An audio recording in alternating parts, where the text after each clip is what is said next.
নমস্কার বন্ধুরা, শুরু করছি শিলং ভ্রমণের দ্বিতীয় ভাগ। অর্থাৎ আজকের ভিডিওতে আমরা দেখব লিভিং রুট ব্রিজ বা জীবন্ত সেতু। এখান থেকে খুব কম দূরত্বে থাকা ব্যালেন্সিং রক দেখে আমরা যাব শুধু ভারতেরই নয়, এশিয়ার মধ্যে সবথেকে পরিষ্কার গ্রাম মাওলিনলং ভিলেজ দেখতে। আর শিলং থেকে 3 থেকে 3.5 ঘন্টার জার্নি করে পৌঁছে যেতে পারেন এই ঝকঝকে গ্রামে। এরপর বোরহিল ওয়াটারফলস দেখে আমরা যাব ভারত বাংলাদেশ সীমান্তে, যেখানে ইন্ডিয়ার ক্লিনেস্ট রিভারে করব বোটিং। বয়স্ক মানুষদের পক্ষে এই সমস্ত জায়গায় যাওয়া সম্ভব কিনা সেই সব কিছু জানতে আর এই সমস্ত জায়গার সৌন্দর্য উপভোগ করতে স্কিপ না করে প্রথম থেকে শেষ পর্যন্ত থাকতে হবে আমার সাথে। তাহলে চলুন আজকের ভিডিওটা স্টার্ট করি। আশা করছি সবার খুব ভালো লাগবে, খুব এনজয় করবেন। শুভ সকাল বন্ধুরা, কেমন আছেন সবাই? আশা করি যে যেখানে আছেন সবাই খুব ভালো আছেন, আমরাও ভালো আছি। আমার নতুন একটি ব্লগে আপনাদের সবাইকে স্বাগত জানাই। আর আজকে আমরা এখন যাচ্ছি ডাউকির উদ্দেশ্যে। আর সবাই এখন তৈরি হয়ে গাড়িতে বসে গেছি, গাড়িও চলতে শুরু করে দিয়েছি। সকাল 7টার সময় আমরা শিলং থেকে আমাদের আজকের জার্নি শুরু করলাম। যতটা সকালে শিলং থেকে জার্নি শুরু করা যায় ততই ভালো, তাহলে ট্রাফিক জ্যাম অ্যাভয়েড করা যায়।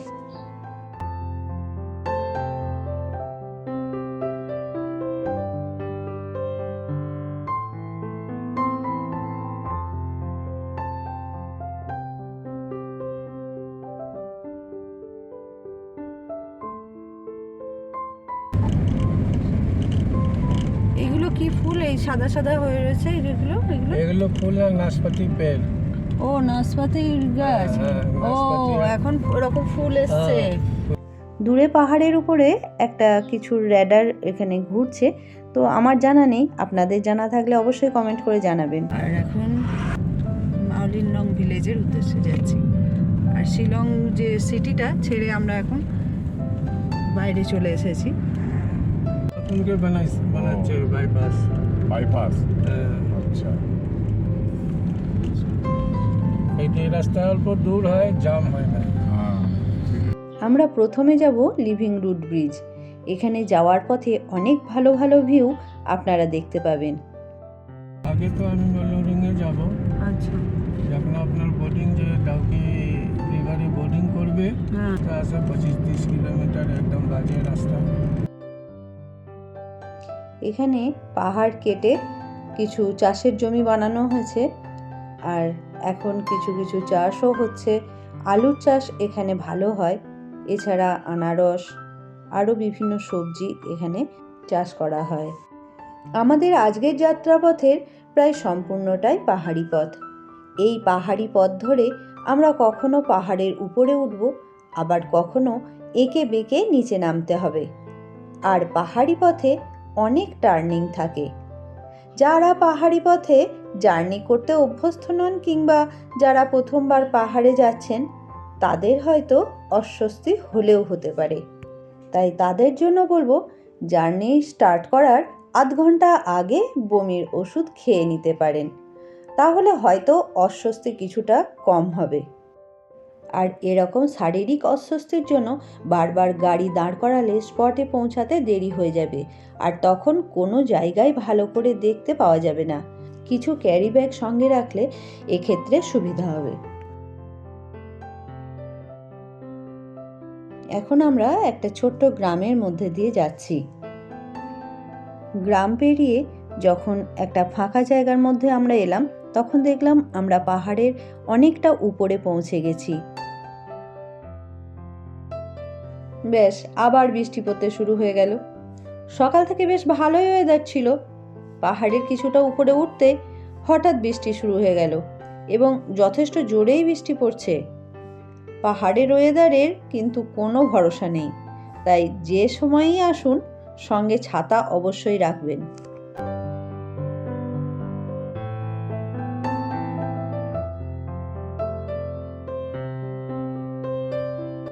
এখানে একটা ভিউ পয়েন্টে আমাদের গাড়ি থামলো। সবাই নেমে এখানে দূরের পাহাড়ের ভিউ দেখলাম। তবে এখানে শুধু আমরাই রয়েছি, অন্য কোনো ট্যুরিস্ট নেই। এখন মাওলিনলং ভিলেজ যাওয়ার রাস্তাতেই আমরা একটা ভিউ পয়েন্ট মতো এখানটা আছে, এখানটায় দাঁড়িয়েছি।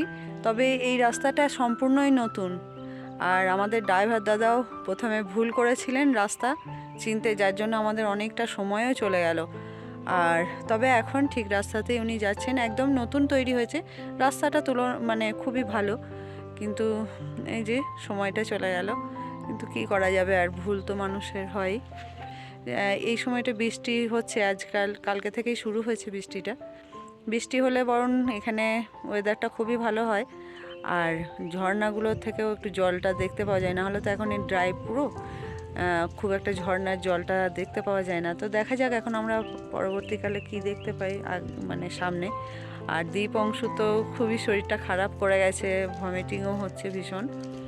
আমরা যে রাস্তাটা দিয়ে আসলাম বা এই রাস্তাটা খুবই নির্জন, সেরকম কোনো গাড়ি চলছে না বা ট্যুরিস্ট গাড়ি দেখতেও পাচ্ছি না, আর কোনো ট্যুরিস্টও এখানে নেই। কয়েকজন লোকাল মানুষজনকেই দেখতে পেলাম। শুনেছিলাম মাওলিনলং ভিলেজ যাওয়ার রাস্তাটা খুব একটা ভালো নয়, তবে ড্রাইভার কাকু বললেন এই রাস্তাটি নাকি নতুন হয়েছে, পুরো রাস্তায় কোনো ডাইরেকশন দেওয়া নেই, ড্রাইভার যদি ঠিকমতো না চেনে তাহলে ভুল রাস্তায় চলে যেতে পারে। এটা লিভিং রুট ব্রিজ যাওয়ার জন্য পার্কিং, এখান থেকে মাওলিনলং এর ডিস্টেন্স 3 কিলোমিটার, আর পার্কিং চার্জ লাগলো 30 টাকা। আমরা এখন পৌঁছে গেছি লিভিং রুট ব্রিজ দেখার জন্য। দ্বীপের শারীরিক অস্বস্তি এখনও রয়েছে, তাই ও আমাদের সঙ্গে যাচ্ছে না। এই রাস্তা দিয়েই যাচ্ছি এখন লিভিং রুট ব্রিজটা দেখতে। জীবন্ত সেতু, যেটা গাছের শিকড় দিয়েই তৈরি, রাবার গাছের। তো এখন যাই, গিয়ে দেখি কীরকম। এখানে মনে হয় ডাইরেকশন দেয়া আছে, দেখে নাও তো। এই যে এইদিকে অ্যারো দেওয়া আছে, অ্যারো দেওয়া আছে।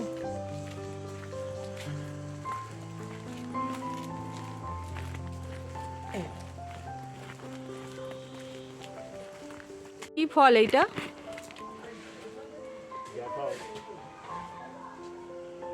এখনো জানি না এটা কি ফল, তবে এই ফলটা বিক্রি হচ্ছে, আমরা কিনে খেলাম। মিঠা জামুন বলল। 450 মিটার লেখা ছিল বোর্ডে, তো মনে হচ্ছে তো পৌঁছে গেছি, খুব একটা দূর নাই। মেঘালয়ে বেশ কয়েকটা লিভিং রুট ব্রিজ আছে, এটা হলো রিওয়াই লিভিং রুট ব্রিজ। এই সেতুটি দুদিকে দুটি রাবার গাছের শিকড় দিয়ে তৈরি হয়েছে। আর এই যে গ্রামটির মধ্যে দিয়ে আমরা আসলাম, এর নাম হচ্ছে রিওয়াই ভিলেজ, আর এই গ্রামের নাম অনুসারেই এই সেতুর নাম রিওয়াই লিভিং রুট ব্রিজ। এটি সিঙ্গেল ডেকার, এরকম ডবল ডেকার ব্রিজও আছে। তোলা কিমান? 10 রুপিস কিমান? হ্যাঁ, 2 পিস 10 রুপিস না? এখান থেকেই সিঁড়িটা শুরু হচ্ছে। ব্রিজটি দেখার জন্য এখান থেকে এরকম পাথরের সিঁড়ি বেয়ে বেশ কিছুটা নিচে নামতে হবে। সবাই হয়তো ভাবছেন আমার মা কি করবেন, এতগুলো সিঁড়ি ভেঙে নামা আবার উপরে ওঠা তার পক্ষে কি সম্ভব? সত্যিই তো, এত দূর কষ্ট করে এসে না দেখার আফসোস নিয়েই হয়তো মাকে ফিরতে হবে। একটা জিনিস কি জানেন বন্ধুরা, মানুষের ইচ্ছা শক্তি যদি খুব স্ট্রং হয় তাহলে কোনো বাধাই বাধা হয়ে উঠতে পারে না। আমরা মাকেই ডিসিশন নিতে বললাম তিনি কি করবেন, আর মায়ের সিদ্ধান্ত হলো তিনি যাবেন। ব্যাস, এখন আর কি, মাকে সঙ্গে নিয়ে নিচে নামতে শুরু করলাম। কিছুটা নামার পর বেশ কয়েকটা দোকান রয়েছে, কাঠের জিনিস পাওয়া যাচ্ছে মূলত।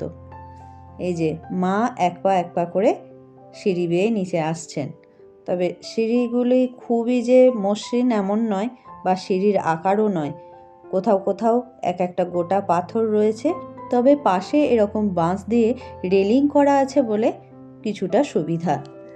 ওই যে দেখা যাচ্ছে ব্রিজটি, এতদিন যেটা ছবিতে কিংবা ভিডিওতে দেখেছি, আজ তা স্বচক্ষে দেখছি। সেই ব্রিজের উপর দিয়ে হাঁটছি, এই অনুভূতি ভাষায় প্রকাশ করা কঠিন।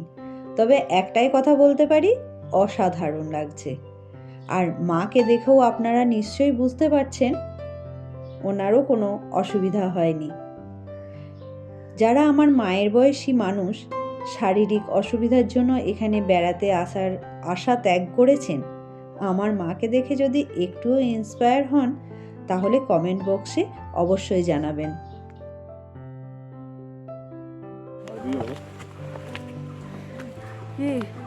হাফ লাগছে নাকি সবার?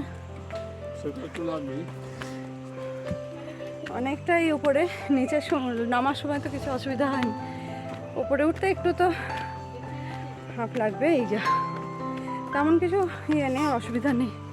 মাও নেমেছিল। বসবে? বসো। এখানে এরকম বসার জায়গাও করা আছে একটাই।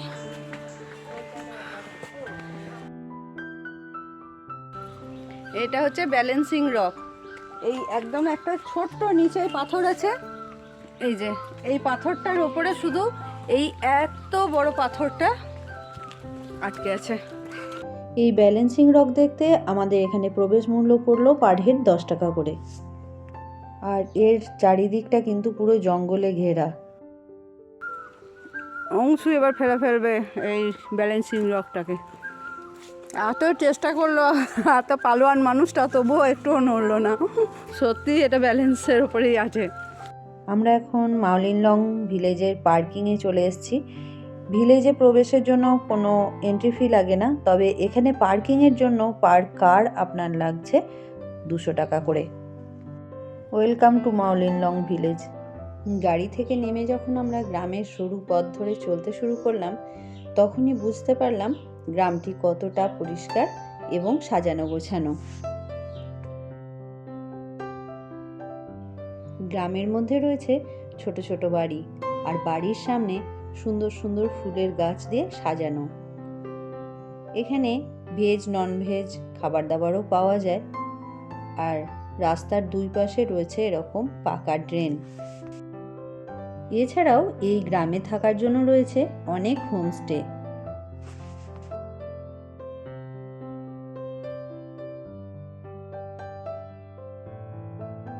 এরপর দেখে নিতে পারেন ব্যাম্বু হাউস, গাছের উপর বাঁশ দিয়ে তৈরি একটি বাঁশের ঘর।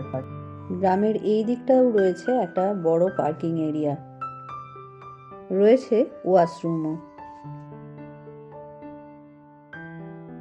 আর গ্রামের মধ্যে এরকম বাঁশের ডাস্টবিন বানানো রয়েছে। এখানে উপরে ওঠার জন্য টিকিট নিল 30 টাকা। তো উপরে কেউ যাচ্ছে না, শুধু আমি একাই যাচ্ছি। আর এই যে বাঁশের এক একটা বাঁশ লাগানো আছে যাতে পাটা স্লিপ করে নিচে না নেমে যায়, তার জন্য খুবই সরু। একজন দাঁড়িয়ে থাকলে আরেকজন তো সাইড দেওয়া খুবই অসুবিধা। তো এখন আমি আস্তে আস্তে অনেকটাই উপরে উঠে গেছি, আর এক হাতে ক্যামেরা ধরে আর এক হাত দিয়ে ধরে ধরে উঠছি। তো যাই হোক, প্রায় উপরে চলেই এসেছি। খুব বেশি আর দেরি নেই, এইটুকু উঠলেই আর পৌঁছে যাব। এই জিনিসটা পুরোটাই বাঁশ দিয়ে তৈরি, আর বুঝতে পারছেন ওই নিচ থেকে তৈরি হয়ে উপরে নিয়ে আসা হয়েছে। এটা অনেকটাই হাইটে, আর এখান থেকে পুরো মাওলিনলং গ্রামটা আর বাংলাদেশ বর্ডার দুটোই দেখা যায়। এখন বাঁশের ব্রিজের অনেক উপরে চলে এসেছি, আর এখান থেকে পুরো ভিলেজটা মোটামুটি অনেকটাই দেখা যাচ্ছে। পিছনে পুরো ভিলেজটাই দেখা যাচ্ছে।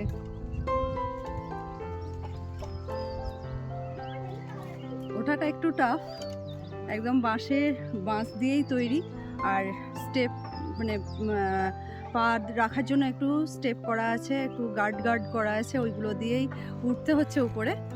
তো একটু সাবধানে উঠতে হবে, সাহস নিয়ে একটু তো উঠতেই হবে।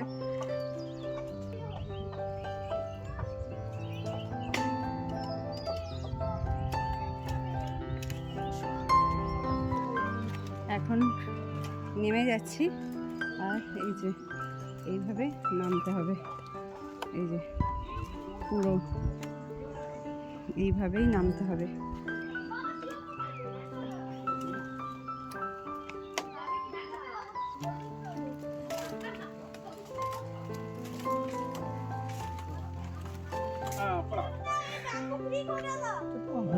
হয়ে গেছে, চলো। হ্যাঁ, মোটামুটি পুরো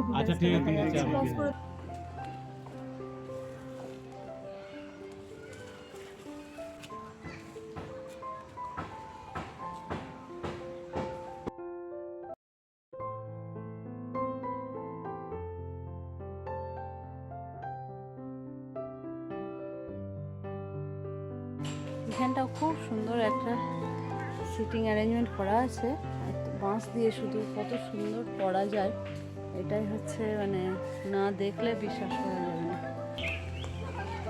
এই ব্রিজ দিয়ে উঠলেই ওই পারে গেলে রয়েছে একটা বড় খেলার মাঠ। পার্কিংয়েরই চারিদিকটা এরকম কিছু দোকানও রয়েছে। আর একটা কথা বলে রাখি, আপনাদের যদি খাবার খাওয়ার হয় তাহলে কিন্তু এইখানে খেয়ে যেতে পারেন, কেননা এই মাউলিনলং থেকে ডাউকি যাওয়ার পথে আর কোনো খাবারের দোকান আপনারা পাবেন না। এটা কি কাফল বলছে, এখানে লোকাল ফ্রুটস খেতে খারাপ না, টক মিষ্টি। আমি টেস্ট করার জন্য নিয়েছি না। এরকম টক মিষ্টি, এটা খেতে খারাপ না, মিষ্টিই লাগছে। মাউলিনলং থেকে ডাউকির দূরত্ব 30 কিলোমিটার। ডাউকির পথে যেতে যেতে আমরা দেখা পেলাম একটা ওয়াটারফলসের। এর নাম বড় হিল ওয়াটারফলস।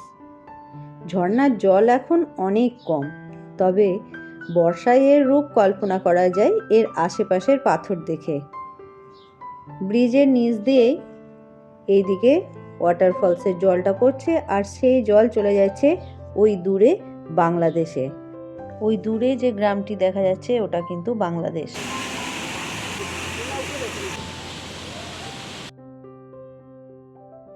এই যে কাঁটাতারের বেড়াটা রয়েছে এর ওই দিকটা হচ্ছে বাংলাদেশ, আর আমরা রয়েছি ভারতে। আর এই যে গেটটা রয়েছে এই গেটে এখানেই রয়েছে চেকপোস্ট। আর এই পুরো এরিয়াটাই ভারত আর বাংলাদেশ সীমান্তবর্তী অঞ্চল। যেতে যেতে এই গাড়ি থেকেই দেখলাম আরও একটা ওয়াটারফলস। জলটা খুব কম পড়ছে বর্ষায়, এখানে ওয়াটারফলসটার রূপ কিন্তু খুব সুন্দর। আর এখানে সামনেই রয়েছে বিএসএফ এর চেকপোস্ট।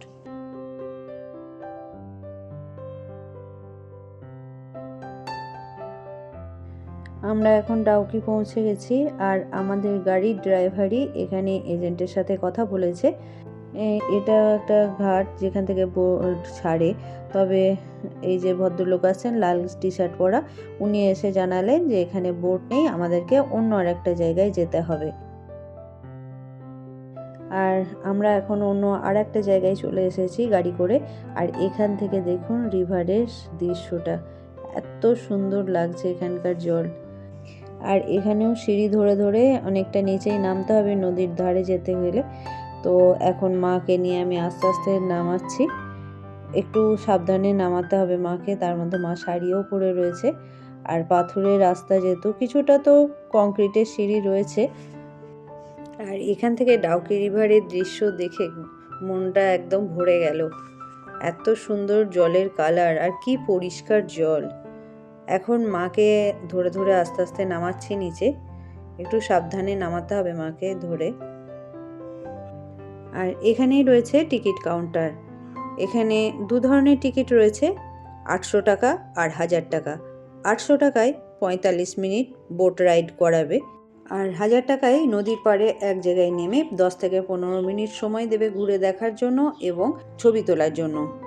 আমরা দুটো বোট নিয়েছি, কেননা এক একটা বোটে 3 জনের বেশি চাপা যাবে না। প্রত্যেকটা বোটেই লাইফ জ্যাকেট রাখা আছে, প্রয়োজন হলে সেটা পরে নিতে পারেন। আর আমরা 800 টাকার টিকিটটাই নিয়েছি, কেননা আমাদের হাতে সময়ও কম।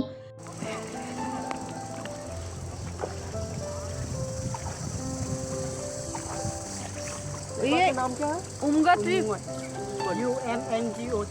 হ্যাঁ উমগত রিভার। এটা বড় এই যে পাখির আওয়াজ দিয়ে এগুলো কি उमगत रिवर। বলো না। ऐसे लोकली तो सब ऐसे जानते हैं कि डाउकी रिवर बोलता है ना, लेकिन इसका नाम अलग है। नहीं डाउकी रिवर बोलते हैं लोग। हाँ ये डाउकी में है तो ये हाँ हाँ रिवर तो रिवर जो है तो रिवर का नाम अलग है। मतलब डाउकी वाला बस्ती। ও বাংলাদেশ, এই দিকটা ইন্ডিয়া। ওই যে পাথর সাজানো আছে না ওই দিকটা। ওটা তো ইমাজিনারি হ্যাঁ এই ভারত বাংলাদেশ সীমান্তের ডাউকিতেই রয়েছে ভারতের সবথেকে পরিষ্কার জলের নদী। এতটাই পরিষ্কার যে নিচের পাথরগুলো পর্যন্ত দেখা যাচ্ছে। এখন দুপুর 3টে বাজছে, 3টে মতো বাজছে, আর আমরা এখন উমগট রিভারে বোট রাইড করছি। খুব সুন্দর অভিজ্ঞতা, দারুণ। এখানে এত পরিষ্কার জল, খুব ভালো। আর জলের কালারও মানে একদম গ্রিন।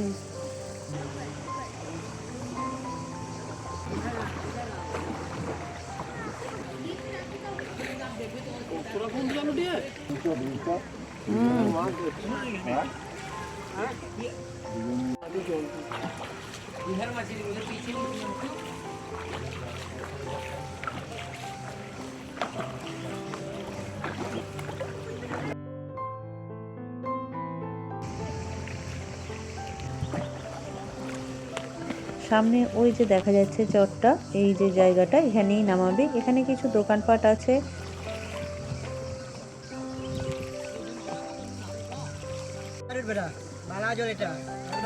একদম সাফা জল না?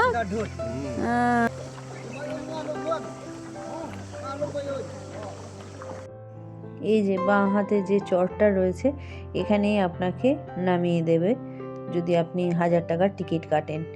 এখানে কিছু কিছু দোকান রয়েছে, সেখান থেকে কিছু জিনিস কিনে আপনারা খেতেও পারেন।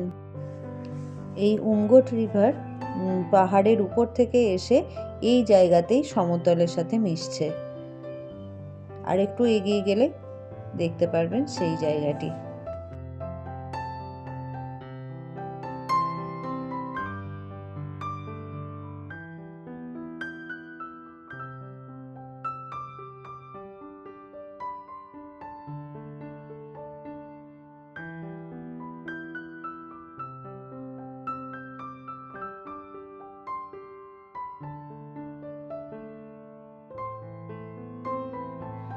ওই যে দূরে দেখা যাচ্ছে ব্রিজটা, ওর নিচ দিয়েই আমরা এইখানে এসে পৌঁছেছিলাম। আবার এখন ওই ব্রিজের নিচ দিয়েই আমরা আবার যাব। তো এখন আমাদের যেখান পর্যন্ত আসা ছিল হয়ে গেছে, এখন আমরা ফিরে যাচ্ছি। এই দেখুন নিচে কত বড় একটা পাথর দেখা যাচ্ছে।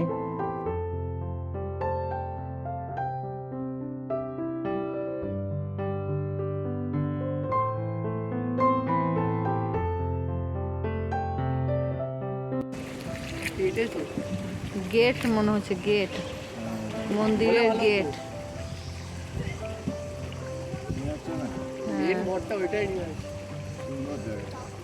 45 মিনিট আমাদের টাইম ছিল, কিন্তু ওরা আধ ঘন্টার মধ্যেই কমপ্লিট করিয়ে দিয়েছে আমাদের বোট রাইড। তো এখন মায়েরাও চলে এসছে, মায়েদের বোটটাও চলে এসছে, এখন নেমে যাব সবাই। তো যাই হোক, এই এক্সপিরিয়েন্সটা কিন্তু একদম অন্যরকম ছিল, খুব ভালো লেগেছে সবার। যে ব্রিজটা আমরা বোট থেকে দেখছিলাম, এখন আমরা সেই ব্রিজেরই ওপরে রয়েছি। আর এখান থেকে দেখুন উমগট রিভারের দৃশ্য। এই জায়গাটা থেকেই কিন্তু সরকারি বোটগুলো করে রাইড করানো হয়, কিন্তু আজকে যে কোনো কারণেই হোক এটা বন্ধ আছে বললো, তার জন্য আমরা ওই ঘাটগুলো থেকেই নৌকায় চেপেছি।